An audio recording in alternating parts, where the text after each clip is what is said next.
So more people might show, but if they don't, they don't.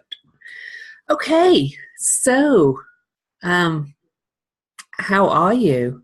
How are you feeling towards this eclipse? It's kind of a bit crazy this time at the moment. Could I ask if anybody has anything to ask or say that they do it in the chat? Because otherwise the recording gets a little bit crazy. I do have my chat box open, so I can see the chat. Hello, Jenna, and hi, Laurie. So the eclipse is tomorrow, and I've talked about it, and I wrote a blog post about it. So if you haven't seen that, go to my page on medium.com, Louise Eddington, and read about the solar eclipse. I do earn pennies from all engagement over on medium.com. I discovered I'd been kind of missing out on that bit. So I joined the Medium Partnership Program. I've earned a whole $2.68 altogether so far. Yahoo! But anyway, but it's time to shine. And it makes me laugh because one of the mini readings, she asked if it's time. And I will be doing a reading for her. So how this is going to go is I'm going to talk for a little bit. I'm not going to talk loads about the eclipse because I've talked loads about the eclipse already. I'm going to talk a little bit about the eclipse, and I am going to look ahead because we have kind of a major shift in energies after the eclipse. So I'm going to share my astrological software and just show you a little bit about what we have coming up, okay, and how that's going to shift. But if you're not feeling this eclipse already, then I don't know what you must be walking around with a big wall up, because the intense mental kind of genius, kind of making connections energy is huge. It really is like last August all over again. Yeah, and of course it's because this eclipse is opposing the degree that the August eclipse was at. So whilst the totality of the last eclipse for those of us here in the US was really huge, and this is a partial eclipse, it is bringing big echoes of that again. But there's even that was a North Node eclipse. So that was where pulling us towards something. This is a South Node eclipse, so it's pulling us away from things.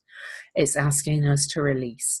And I've talked about it on my page. I've talked about it on live streams. It's asking us to release old. Somebody. There we go. It's asking us to. I thought I'd muted everybody already, but clearly not. It's asking us to release old thought patterns, limiting beliefs. I've been purging a load of stuff as well. But it's not in a way of like Virgo is really about cleaning out and things like that. This is more about they've gone. This is more about purging the attachment to those things rather than the things themselves. I mean, it may mean the things need to go, but it's kind of a step back and looking at stuff in our lives, patterns, thought patterns, beliefs, and actual physical stuff, and saying, do I really need that to follow my heart's desire? Am I really attached to this anymore? And usually the answer is going to be a big no. Of course, there's going to be some stuff we still want. But at a cell level, this is more about thought patterns and limiting beliefs, I believe. Let them go. They don't matter anymore. Now, just a quick overview. I did a real detailed call for those people that signed up for my Eclipse little reset group, but there's a lot of disruptive events in this. We have all this here in Aquarius. This is Astrea, for those of you that don't know that symbol. This is Hygeia. So, and this is Juno, who is kind of the soulmate, but also women's rights kind of thing. So, Juno is women's rights, like the Equal Rights Amendment, all things like that. Hygeia is holistic health, really, and kind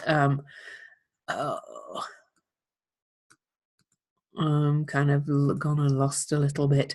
Astraea, she's not one I work with really usually, but she's goddess of justice, one of the goddesses of justice, and it's really about ideal divine order with Astraea. So all that is, and all these goddess asteroids are asking us to release anything that doesn't allow us to move to wholeness, to balanced justice, to real ideal way of living. And then, of course, this is all in Aquarius, the humanitarian. So it's also asking us to release things that stop us being a kinder, more humanitarian species, really. And then it's aspecting Uranus's ruler. Aquarius ruler, Uranus over in Aries, who's always causes very rapid change. It's also aspecting the sun of our sun, the galactic center there in Sagittarius, saying here's some new truths coming down at you. Like, the symbol of Aquarius is always thought to be the water bearer, but it's this person pouring spirit down onto earth, really, or the clouds. It's kind of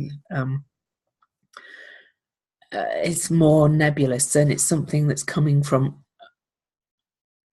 out there and above and everything, which of course is not really out there, it's all within us. And as well, the eclipse is to a degree squaring Jupiter and Sedna, bringing more goddess energy in and bringing more purging of corruption and all that's dirty and horrible and bad in the world. But as I said to my eclipse group this morning, one thing I hadn't really talked about in any of my calls is just look at the shape of this chart.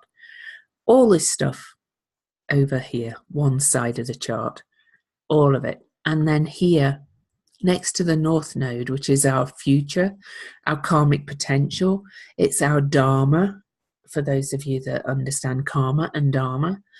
And this is our collective Dharma, okay.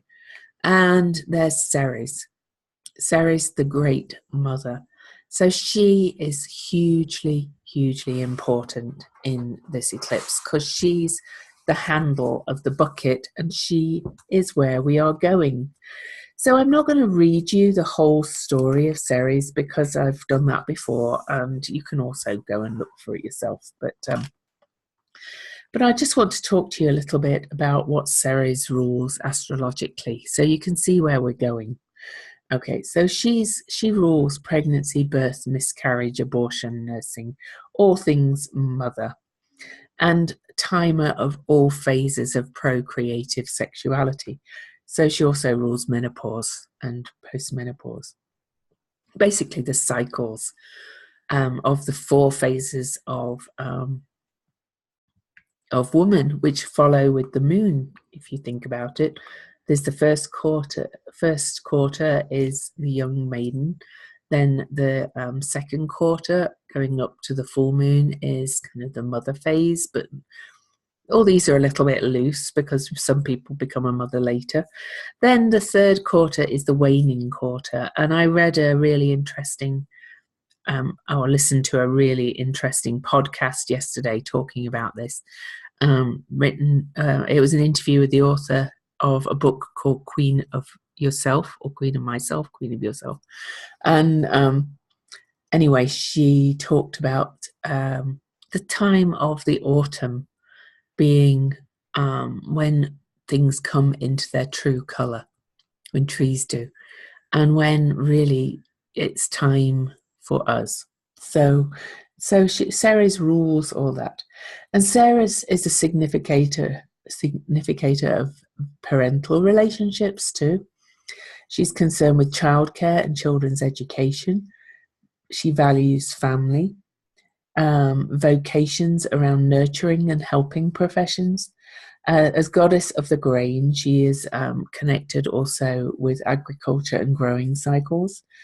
She's the all-nourishing mother, like food-related services.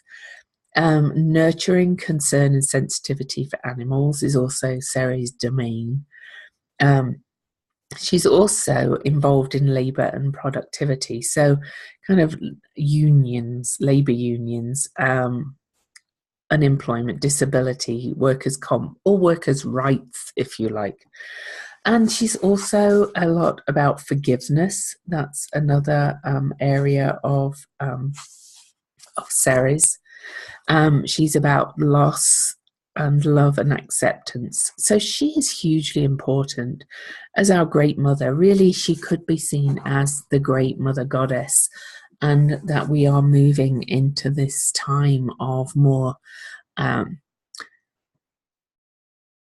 like mothering becoming more valued, women's rights, all these things I've talked about becoming more valued again. I really think we're kind of moving back into, I say back because we've never really been there, but a more kind and humanitarian age where we all open our hearts to each other. Now, I know I'm a very kind of idealistic astrologer, and I think the world's going to be rosy because I do have hope, because there's so many good people in the world, but the potential at least is there. As we're in this birth canal into the age of Aquarius, Pluto moves into Aquarius in 2023, I think. I'd have to check that again. That's when a lot of astrologers think we really enter the age of Aquarius more, because there's never a day. We're kind of in the birth canal right now. We've been in the birth canal since the 60s, really, and we're still moving into it. We're kind of hurtling down it at the moment into this new paradigm, but it's not one thing you go, well, there's the age of Pisces the one day and the age of Aquarius the next day. But Pluto moving into Aquarius on its March the 23rd, 2023 will be a big shift into that. So that's the eclipse. Okay, so let me stop sharing that, and I think I'm just actually going to share Planet Watcher. For anybody, I don't know if students of astrology, I don't know if any of you follow Planet Watcher. Planet Watcher is great for knowing where the planets are.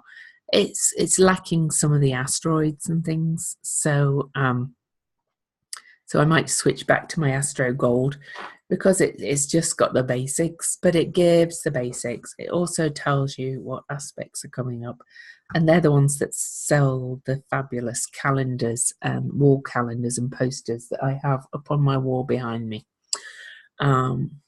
Chris Brennan is the fabulous astrologer who does that, and his astrology is like way over my head, because I got his book for Christmas on Hellenistic astrology, and that talks about Time Lords and things, and I'm just like, okay, a whole new lot of astrology to learn. But that's why I love astrology. Hi, Yasmin. So that's kind of the eclipse. It's another big reset. We had the total lunar eclipse on the 31st, which was very, very powerful. You felt you felt like, oh, cool. Yeah. Hey, I'm as good as him in some areas. I just am not into the Hellenistic astrology thing. It's like, oh, and he doesn't have kids. I think yeah, I like his podcast too. Chris Brennan is really good. Okay, if you want to look up his podcasts as well. They're really long sometimes, though. I kind of think sometimes just let's, wrap it up a little bit. Who has 2 hours to listen to a podcast all the time? Oh, but so much information. He's such a clever guy. He's fabulous. And I will get round to reading his book on Hellenistic astrology. And that's going to blow my mind, talking of mind-blowing energy. But anyway, moving on. So yes, happy Valentine's Day. I don't really do Valentine's Day, so sorry I didn't really say it. But anyway, let's move on. So we have the eclipse tomorrow. I'm only going to go through major aspects that we have coming up, okay, because there's kind of a lot happening this year. So we had the big the big full moon eclipse, eclipsing our emotions, really kind of, and then we've been in this really wibbly wobbly, timey-wimey time in between eclipses for 2 weeks, just over 2 weeks, where I don't know about you, but time has not been right. I have not known what day it is half the time. I'm off in space somewhere with my thoughts. I'm having to really write stuff down, or it's like blanking it completely. Getting dates wrong, getting all things. But it's because we're adjusting. I've also been dreams, also cleaning out, because I realized I was too attached to a lot of books. It was more a real letting go of the attachment thing, as I've talked about, and of making space around me as well, so that there's room for new stuff, new information to come in. And so the messages for some, it does depend how your chart's made up, really, as to how the messages are coming. The dreams are going to get more intense because we're heading into Pisces season. So we're switching kind of from this very intellectual first half of the month with the higher mind and the regular mind that's in our heads working over time. We're going to shift into this major connection with spirit and the collective unconscious. And I'm actually listening to a podcast at the minute with Chris Brennan, one of his podcasts about an interview with somebody who wrote a book called Carl Jung on Astrology, which is another book I want to buy. And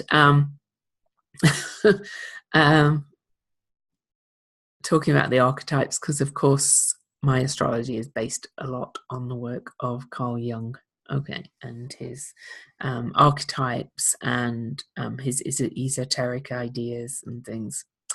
So I've got all that going around my mind, but we're going to shift. We've been releasing, but it really is releasing attachment. Now we're moving into the time of swimming and really going, let me sink into this new way of being. All right, this is what we're really heading into. The eclipse is tomorrow. There is a finger of fate or God or Yod, whatever you want to call it, pointing at Ceres on the eclipse. I'm not going back to that chart, but that's saying how important Ceres is. And that kind of exacts on and off over the next couple of days. It's not all exact on the eclipse, but it's there on the eclipse. So the eclipse energy, of course, will keep us moving. So then Venus is already there in Pisces. And after the eclipse on the 16th, the moon moves into Pisces, connects with Venus, really kicks off the kind of more swimmy, more dreamy, more cloudy, more surrendery kind of let go energy of the second half of the month. The moon and Venus meeting will really trigger that. Then in 3 days' time, I think it's on the 17th, it is, we have Mars squaring Neptune, and that's always a bit difficult one. But it will be a time, if you want, because Mars and Neptune really kind of, Neptune's very flowy, Mars is direct, likes to get things done. But in Sagittarius and Pisces, we have to remember that Sagittarius and Pisces have a lot of similarities. Jupiter was the traditional ruler of Pisces before Neptune, and Jupiter rules Sagittarius. They're both about faith and belief, and that kind of, whereas Sagittarius, though, is about looking above and seeing the bigger picture and really kind of getting clear on your beliefs and philosophizing and higher mind stuff, higher education. Pisces is about trust and surrender kind of belief, really, really having faith. And I'm not talking about religion in any way here, okay, though both signs have connections with religion. So Mars squaring Neptune might help you to really get clear is not really the right words I want, but really have some drive to actually get some clarity around your faith and belief after all these resets and changes. Okay. And then Mercury and the Sun on the same day, they are Cazimi. So is it Friday? Saturday. Saturday is actually going to be an amazing day for clarity of mind again. The Mercury and the Sun are Cazimi. That is, Mercury is in the heart of the Sun in Aquarius, close to the eclipse degree, opposing the eclipse degree from last year at the 29th degree, which is 29 is 2 plus 9 is 11. This is real kind of gateway energy. So I've had this card twice on my love streams. Clear clarity of thinking. So before the moon and the sun go into Pisces, we get this last blast. Sorry, before Mercury and the sun move into Pisces, we get this last blast of clear mind, really crystal clear on Saturday. And then it all changes. Mercury moves into Pisces, followed by the sun just a few hours afterwards. And then look at this. And if we go back hours, no, the moon moves out before the sun moves in. So, but really look at this Pisces energy then, this party over here. So much Pisces. Things are going to get really, really, you think you've got great dreams now. Really, that's more your mind keeping you awake probably, and your mind playing on you. This is kind of the surreal dreams, the magical dreams, the creative kind of dreams that we're going to be having. The real sinky, swimmy dreams, the ones that you can't wake up from them kind of thing. So I think heavier sleep, so that's good, but dreamy sleep. And so those two both move in on the same day. Okay, and we really start the Pisces story.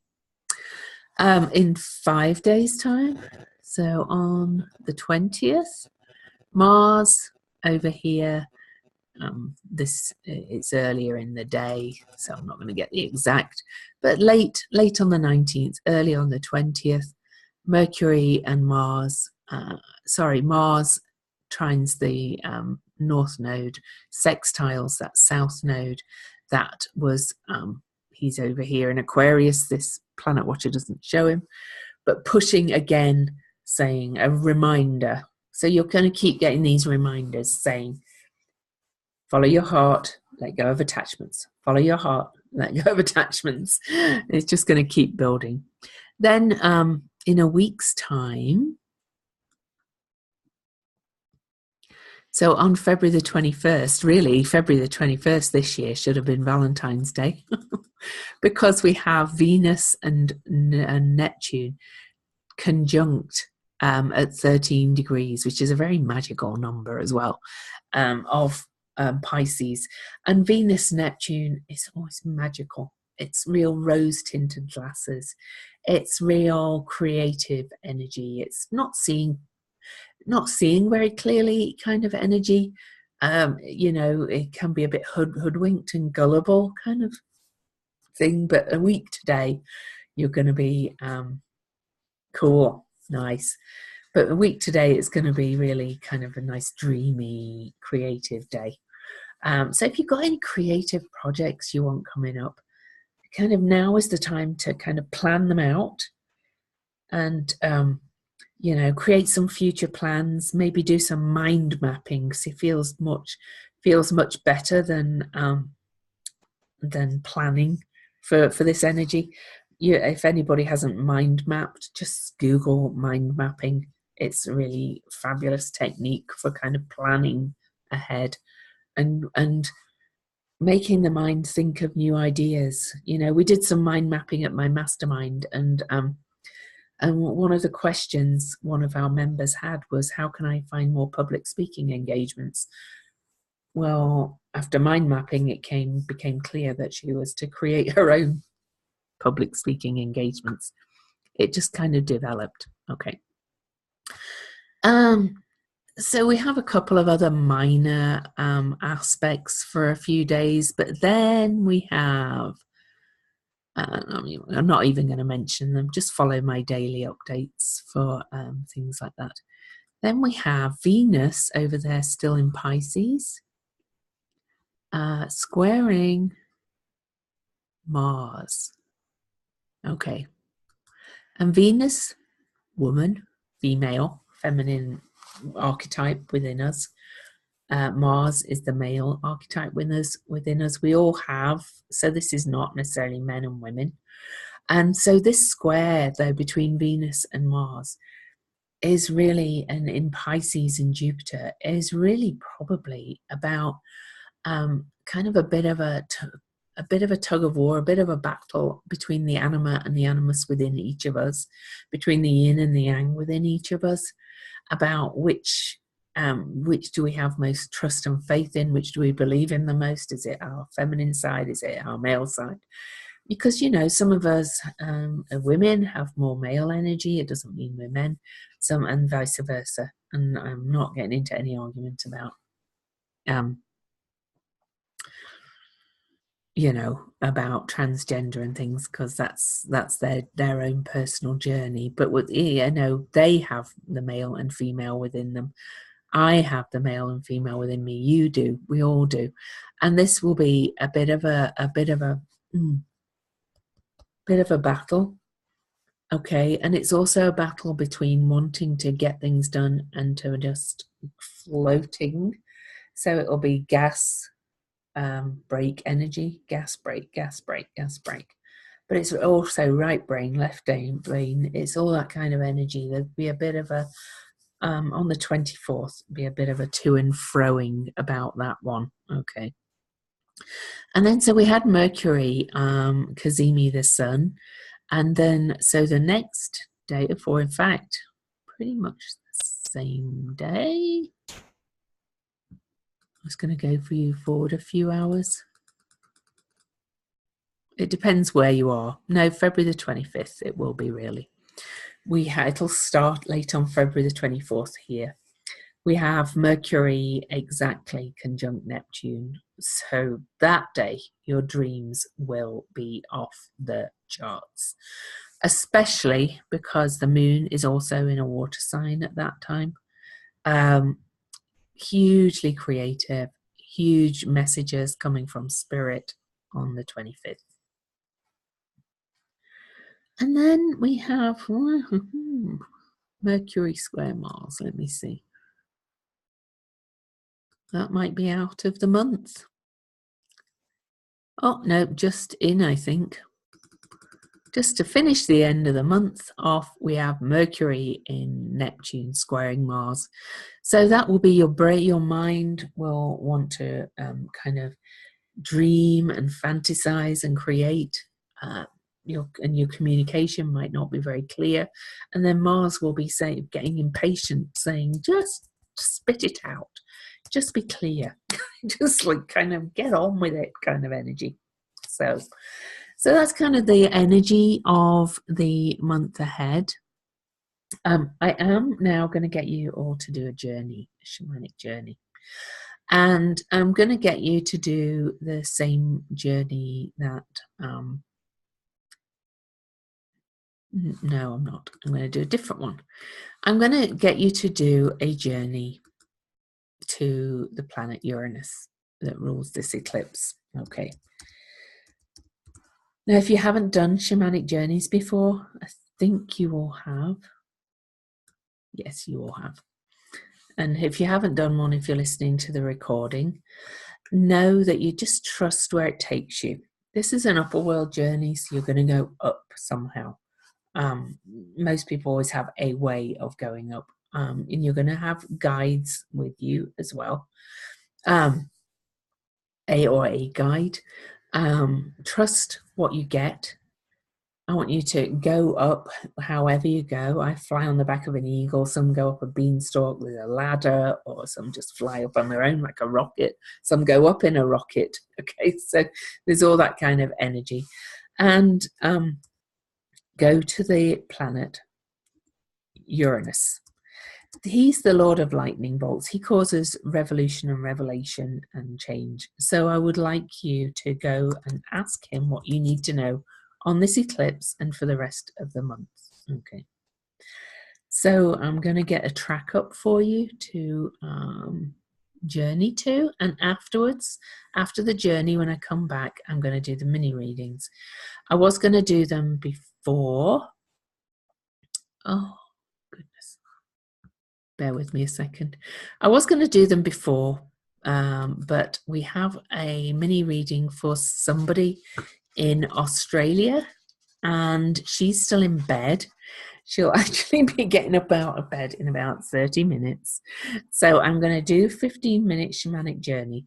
Then I'm going to do the 2 mini readings that are first, which is for Lisa Fulton and Donna.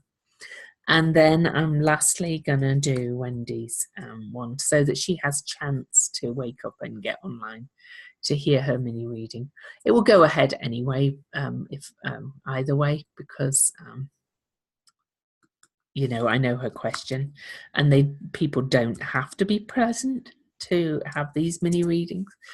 I just know that some people like to be some of the time. So bear with me 1 second. Kind of killing time a little bit, so sorry. I hope nobody's in a hurry.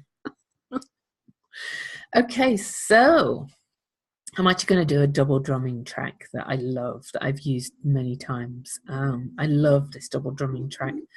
So sit back, close your eyes, let the journey take you where it takes you. Float up to the planet Uranus, ask what you need to know. When you hear the drum beat change towards the end, that's called the callback.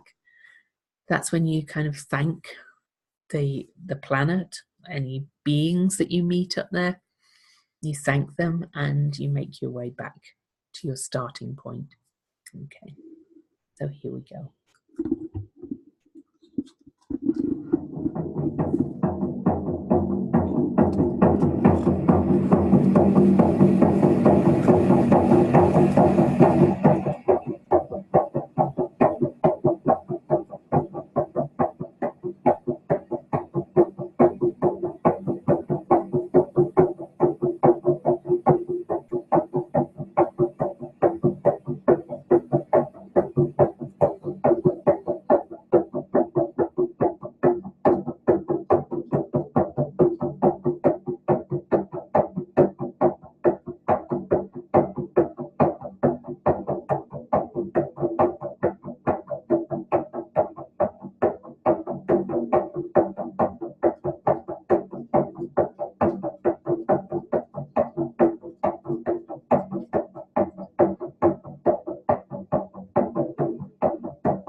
Okay, so I'm just going to move on to the mini readings. Those of you that did the journey that are still with me, I'm hoping you'll take some notes and really use the journeys to help you to inform your intention setting on this eclipse, which is really a new moon.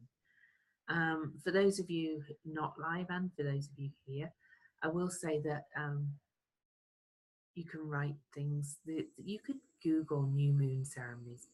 You can do something as simple as writing your intentions down and reading them out to the universe.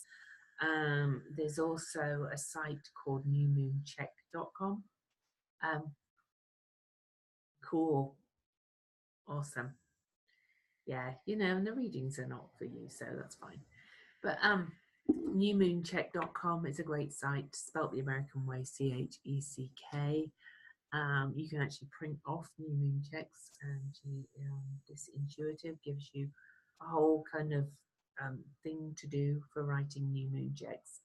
I do that sometimes. Sometimes I just do a simpler ceremony. You know, there's a lot of things we can do for the new moon, but even if all you do is mentally set intentions, you know, I do believe in ritual. I do believe in, you know, lighting candles, speaking it, and all things like that. I believe that makes it more powerful, but just do something, okay, to maximize the energies. So my first mini reading is for Lisa. Lisa can't actually, oh, that's because I turned off my video. Okay, so the first mini reading is for Lisa. I'm not going to put any charts up because these calls are quite public. So Lisa cannot be here. She's actually on a plane right now on the way to Johannesburg in South Africa. So isn't that exciting? She is from Zimbabwe. So this is a real international thing this month. So and by the way, Barbara, we have a number 2 person for the retreat. Yay! I think there's going to be 3. So I know you went on this morning's call, so I tell you. But anyway, Lisa, your question, is it time for you to shine? There was more to it than that. I looked at your chart, and sometimes, you know, I could do an astrology reading, but sometimes it's screaming at me to use the cards. More often than not for a mini reading, because, you know, for 10 minutes, the cards kind of get right to the point. But I will say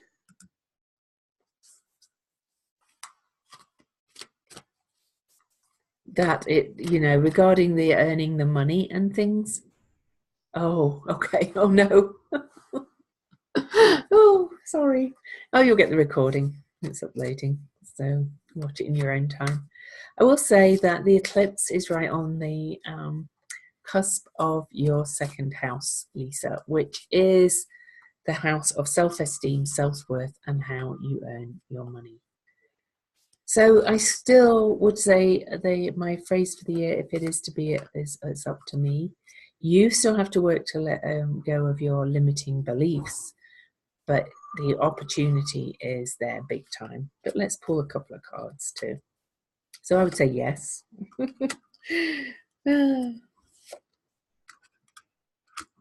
Oh, nice cards. Nice. Okay, so the first card is where you've been coming from. You've been feeling defeated. Okay. You've been feeling like, oh, I've done all this hard work, you know, I've been through a rough time. I really think that was your own words. You've been feeling a little defeated, like it's like, oh, I keep trying, it's not getting there. But that's kind of where you're coming from and where you are now. There you go, the star, time to shine. How can the cards can't get it wrong? But it's trying, you know, this kind of is a bit, it is the Aquarius card, and the Aquarian eclipse is on the cusp of your house of self-esteem, self-worth, and how you earn your money. But it's you look at this card and she's taking the energy of spirit and through her, bringing the light through her and bringing it down to earth in diamond consciousness. So yes, it's time for you to shine. It's time for you to own it, really kind of say, this is me and I'm not letting anything hold me back, and to let go of those limiting beliefs. And the final outcome, Queen of Discs. Now, oh, by the way, the star is also talent that's recognized by others. So you will be starting to be seen for what you're good at. You know, you'll be starting to be recognized. Okay. But Queen of Discs, this is your, and thank you for the reminder that I had not got my video on. Queen of Discs is mastery. And funny that I've been talking about the book saying that's Queen of Your Life. And this is really talking about mastery of diet and nutrition, but I think it's more than that for this. This Capricorn here and Aries, the ram in there, this is about leadership, okay, as well, and about climbing up and about ambition and kind of about some kind of mastery around that. You're really, you know, you're coming from this kind of defeat, futility, to having a tremendous opportunity. It is time, so, but it's up to you. You still have to do it, all right? Okay, you still have to choose. You still have to do the work to let go of the limiting beliefs that have been stopping you. All that kind of energy, all right? Okay, so ask me in the group if you have any questions, but it's a clear yes, it is. And the eclipse being on the cusp of that second house could not be clearer too. So Donna, she's in Utah, so we're not, well, it is international, but you know,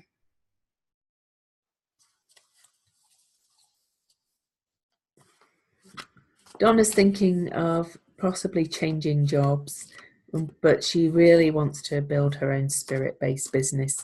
Will starting a new job change anything, re-getting that? So I'm just going to go for the cards for you, because this seems like a card type question.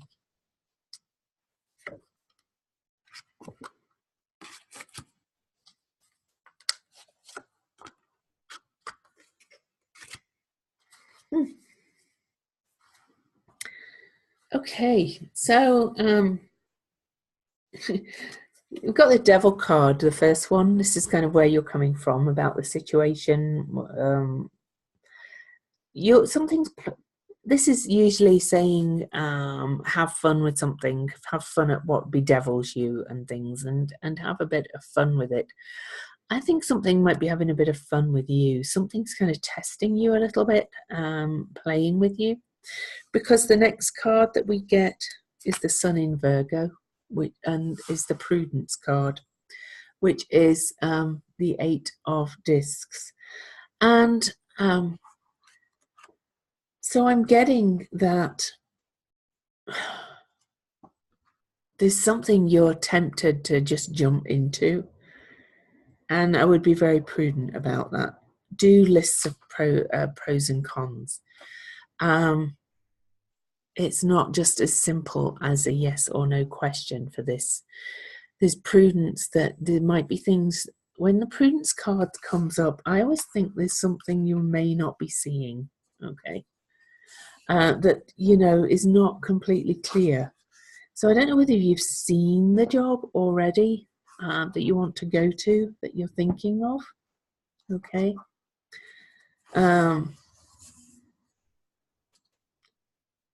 But this is, once you use your prudence and wisdom, this is actually a tree of harvest, okay.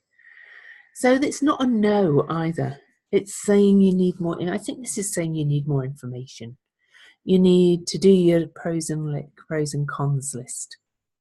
You need to decide, you know, looking at, will it free up more time? Will it free up more energy? Will starting a new job kind of take your energy? Because even if it's a job in an area you're used to, it's It can take up more energy than a job that you're kind of floating in. It's really getting clear on what you want as well, your core values. If you go and look on my Medium site, I wrote an article about stop trying to be like everybody else, and it talks about the core values and things like that. Really getting clear on that. Will this new job, what is it about the new job that wants you to jump? It's saying it's saying you need to look more carefully. Detail. Virgo is detail, okay? But the outcome, da, da, da, is the Sun. Once you've been prudent and made your decision based on detail and more information, this is the outcome. New beginnings. Maybe, but I'm going to say, to be devil's advocate, to be the devil, that could also mean staying in your current job for a shorter time so you can actually really launch the business. Why are you distracting yourself with a new job? Makes sense? Okay, that was Donna. Wendy's here. Hello. Hello, Wendy. You made it. I hope you're still in bed. It's very early in Queensland. I did tell you, didn't I, that I lived in Adelaide for 19 months. Loved Adelaide. Loved it.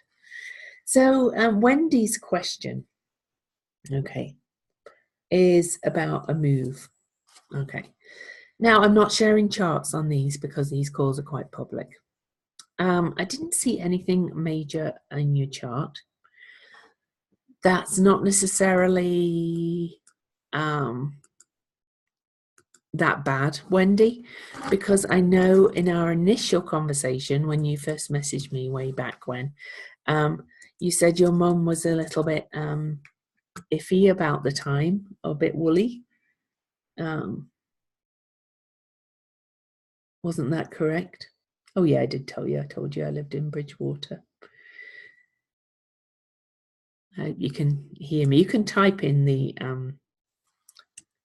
chat if you want to chat about this while we're reading. Okay. I'm just putting something in. I'm just playing with your time a little bit. Okay. Just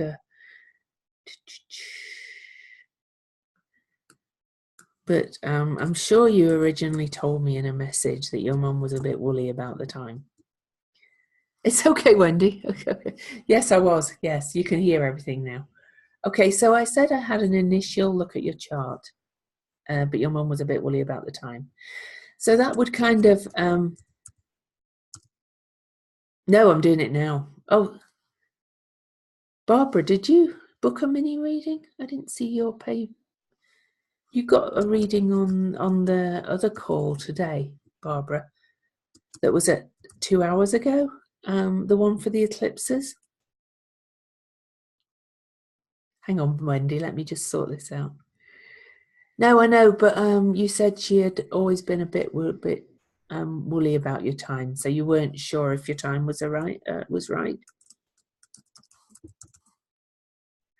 It's okay, Barbara. We're all feeling very confused. It's the time between eclipses. So this is my free group where people pay $15 for mini readings. This is that call. The eclipse call was this morning. The recording will be posted soon. I did look at your chart in that one.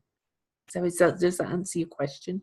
You didn't book a mini reading as well, did you, Barbara? Just want to be sure. Sorry, Wendy, we'll come back to you. Oh, okay. Well, I'll be sharing the recording on that. It was uploading while I did this call. So that's weird that you couldn't get into it. But anyway, the recording will be posted in the Eclipse Reset group. Oh no, this is the free call. This is for everybody. So this one's, you're fine. More the merrier on this call. Yeah, Wendy, I thought I helped you sort the time zone thing out last night. Anyway, Yeah, I'm just doing your reading, Wendy. I left it till the end so that you could be on live. Okay, so I'm just starting it really, but I'm not going to share your chart. Oh, your alarm didn't work. Oh, well, you woke up anyway because I left it till the end. So, yay. So what time is it in your place?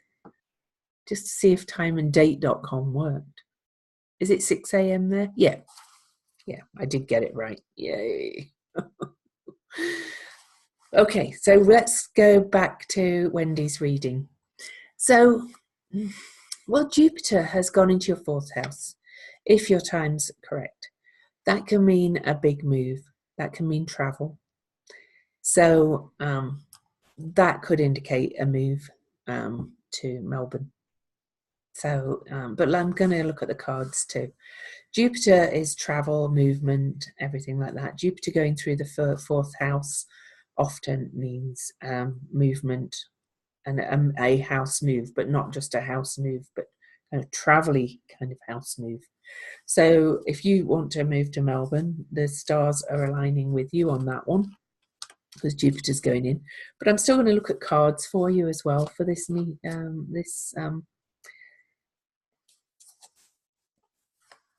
see what they say about the move, if that's all right. Cool. But I would say you've got the opportunity to move if you want to. That's for sure. Oh, I'll say you're going to be moving, Wendy. All right. Now, where you're coming from, we've got all this mental action energy to go with what's happening in the Jupiter's in. Oh gosh, Jupiter's in the fourth house till probably I can't do it. Well, your house ends at 11 degrees Sagittarius, so till spring next year, really. March, April next year. Okay. So you've got Prince of Swords is where you're coming from. Okay. And this is about mastering creative and intuitive thinking. This is kind of where you're coming from. You've been having to think about thinking outside the box. And then we get the Knight of Swords for where you are now. So we've got the both of them. And this is about all royal cards in the tarot are, you're learning astrology. Cool. Who are you learning with? Just wondered. So this is passionate thinking and intentionality. All right. Or you're learning from books. I started with books. So passionate thinking and intentionality. So this is really suggesting to me, these two together, where you're coming from, where you're going, is that you need to get clear. Oh, Adam Summers, he's great. He's great. Yeah, he's fabulous. Yeah, it's a lifelong journey once you start learning astrology. Oh yeah, cosmic intelligence. Yeah. Yeah, all of those are good. Yeah, there's so much good astrology out there now. For a while, astrology got a bit weird, but there's so many good, passionate astrologers at the moment. But anyway, this to my mind is to say, use the energy about getting clear about where you want to move, why you want to move. Real clear, intentional thinking, setting intention. Okay. Oh, you won't really feel you know it, Wendy, till you actually start reading for people. Okay. Until then, it's all kind of like, but then here's your last card. Look at this.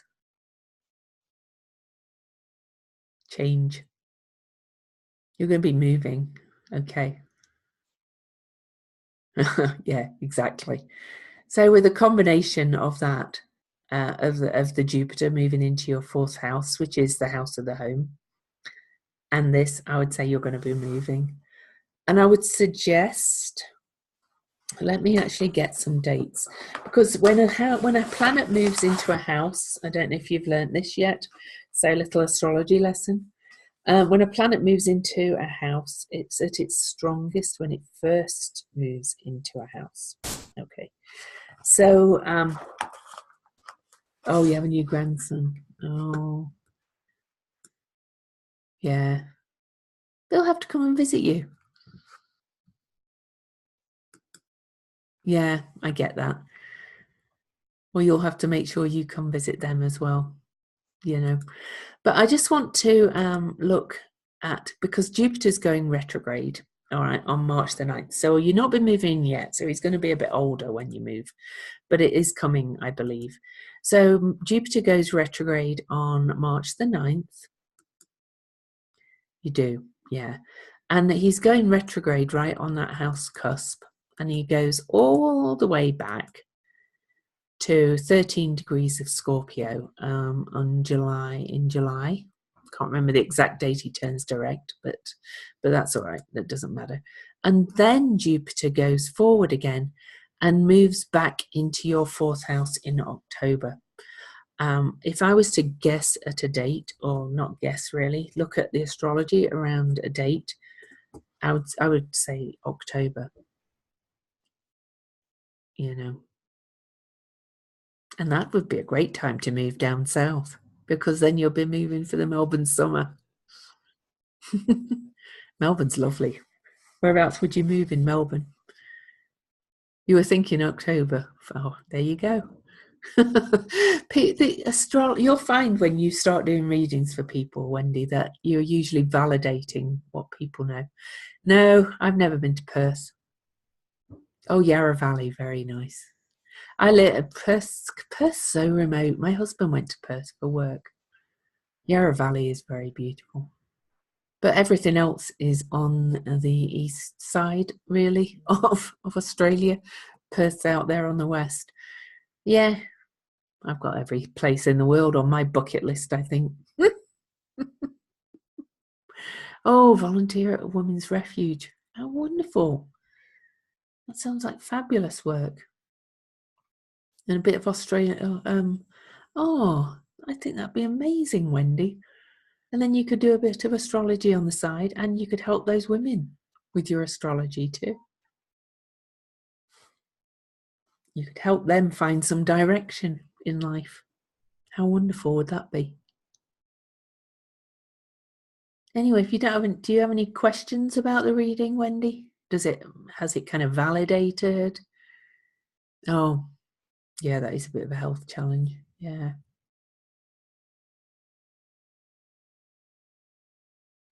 I have a good feeling about it if you move there. A very good feeling. Yeah, we all need to be doing something. Have faith. Have faith that maybe being in the right kind of environment would help you health-wise too. Yeah. Awesome. Well, thank you so much for booking a mini reading. Oh, Queensland's hot. Christ. Yes, it's hot. I love Melbourne because it's a bit more rainy. Still gets hot, but do I teach astrology? I do. I'm just finishing teaching my first level 1 class, but I will be teaching it later in the year. I'm actually in America, in Utah. But I'm from England and I lived in Adelaide. So, but it's a global thing. Look at this, Zoom. You can do it anywhere. And I will be doing it again, yeah, this year, later in the year. So, yeah, this was my first one. Thanks. Yeah, I'd look forward to it if you did join. It would be fabulous. Because, I love all these male teachers, I love Adam and people like that. But it's something about connecting with women of a similar age. We get each other. Oh, Barbara's in my class. So there you go. Yay. So I'll probably take a break. Oh, cool. You're in. Oh, she's good too. Yeah, she's great. But yeah, I'll probably take a little break. We've got like 3 classes left. We're not doing one this week because of a holiday here. And we've got 3 classes left in my level 1 class. And I'll probably a little break from teaching the group class and then start it again. It does get cold here, actually. Yeah. But we're having the mildest winter, Wendy. Mild. Normally it gets really cold. Not this year. We normally have lots of snow. But you plan to sign on for my level 2? Awesome. Cool. You'll get a discount too. You're very welcome, Wendy. I just love doing this. And I know you'll love doing it once you step out and do some stuff. So I'm going to call it a day for today. You probably could sign on to level 2, actually, yeah. Because level 1 would probably be a bit basic for you if you've already taken some classes. So watch for level 2, all right? We'll be looking more at transits, progressions, and overall chart interpretation. I will probably do it starting in May. Seems a long way away, but it's not. I've got a retreat in April, the beginning of April, so I want to recover from that, and then I'll start the next class. So, but I'll announce it in the group. So, yeah. Well, it'll be over a few weeks. So, yeah, there you go. Travel. Cool. Well, just look for it in the group. I've got to look at my calendars and things like that, and look at all the other things I've got on, because I'm in this massive creative mode where I'm doing retreats, and I'm going back to England in September to see my mum, and yeah, you've got a whole day left, and so I want to work around that too. But oh, who knows? Maybe I'll do one in Oz some point. Come back and visit my mates. That'd be cool. Got to get rid of my kids first. All right then. Really nice to have you on, Wendy, and Barbara and Lorraine, as always. Peace out. I love you both. Love you all. Bye. Yes, it's recorded. Yeah, everything's recorded. Okay. So you can go back over it. Bye.